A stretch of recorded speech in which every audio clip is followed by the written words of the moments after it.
Hi, I'm David Bowie. First track I'm going to choose today is the opening track from my new album, Reality. It's called Nuclear Star. Yes, there is a play on the word nuclear. That was the idea. It's just various American politicians do tend to pronounce it Nuclear Star, so it just cried out to have a song written about it. I wrote it, as I did most of the tracks of this new album, in New York. So I think it obviously has the resonance and the debris of what it's been like living in New York since the huge tragedy of 9/11. So without further ado, here's the very hooky Nuclear Star. Staying with, I guess, an American theme because, well, much of the album is American. I wrote the album in New York, and my wife and I and our child are residents and citizens of that particular city. So it's very hard to not be totally influenced by it. It's so dominating a place. There's such a buzz there. It doesn't stop for 24 hours a day. I mean, it just goes on. New York goes on and on. For some people, it doesn't go on and on. And the woman who's the progenitor of this next song, She'll Drive the Big Car, is a woman who feels her time has come to an end and she shall not go on and on. And she drives down by the river every day, and it does occur to her one day that she and the rest of her family will pay a more intimate trip to the river.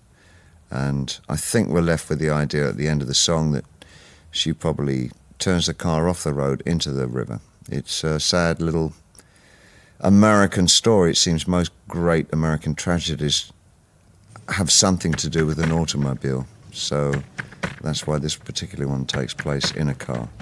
It's called She'll Drive the Big Car. Well, I suppose the title says it, doesn't it? I mean, I can say this now because I've got to protect myself, but it was supposed to be ironic. But most people, when they hear the title, they now say, does this seriously worry you? Do you think about life and death an awful lot? Do you feel you are getting old? I mean, really, are you getting old? How old are you? I'm 56. Do you feel you're getting old? And so on and so forth. And I think I've faced with this question so many times that the honest answer is, you know what? I'm beginning to think they're right. I think I might be getting old.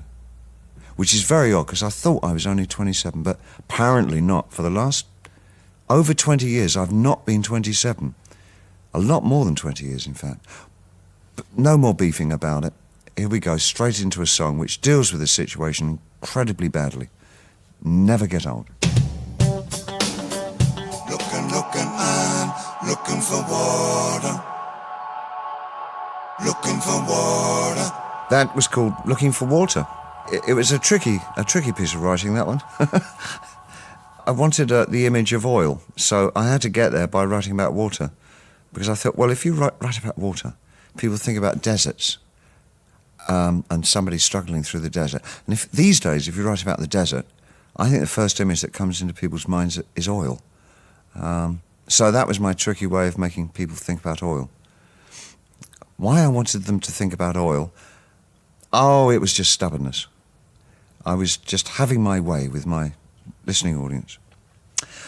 Macy Gray. Having my way and Macy Gray. That rhymes. She's also a brilliant, wonderful performer. I've loved her work since she first appeared on the scene. She was playing in New York a number of years ago, and I went to see her, and I just thought she was the best, absolutely the best. She got a lot of stick for a second album. I don't know why. It was maybe a little harder to get into, but it still had lots to offer if you really listened. But this third one is a real corker. Excellent new album. And here's a track from that particular album. It's called She Ain't Right. Hi, this is David Bowie. That last song was by somebody who sounds like he should know Macy Gray. The band was called Scritti, Politti, and the lead singer had the most intriguing name, Green, and even more intriguing voice, I think. I think this is probably one of the best singles made of that particular era.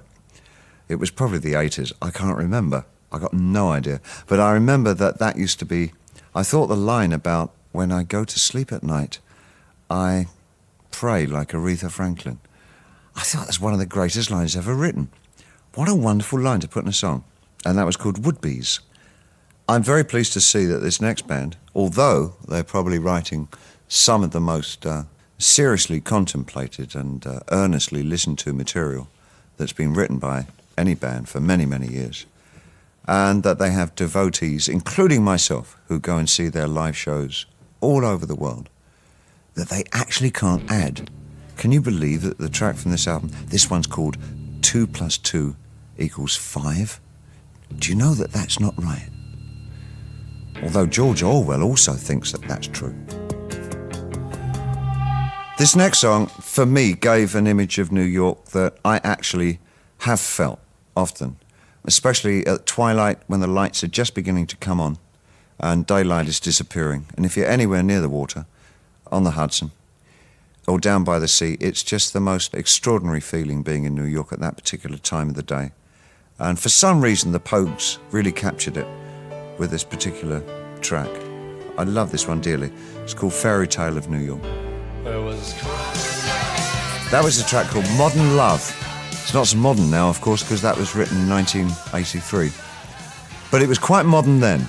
Love was a very modern thing. Nobody knew anything about love until 1981, I think it was. Before then, it was just sex. But then the 80s came along, sex was out the window, and everyone was suddenly in love. I remember the 80s being incredibly lovey. Bit too lovey, actually. I couldn't wait for the 90s. I like this song very much. It's from what I call my Lodger days, which refers to an album I make called Lodger. It's called Fantastic Voyage, and I like singing this song live very much indeed. It gives me a lot of pleasure, and the audience seem to like it too. This is Fantastic Voyage. Well, what a nice time we've had with all these old tracks. I've been David Bowie, and you've been my audience, and I think between us we've both done a really, really good job. But I would like to warn you that I'm afraid of Americans, and here's just the song to emphatically make that so. Bye-bye.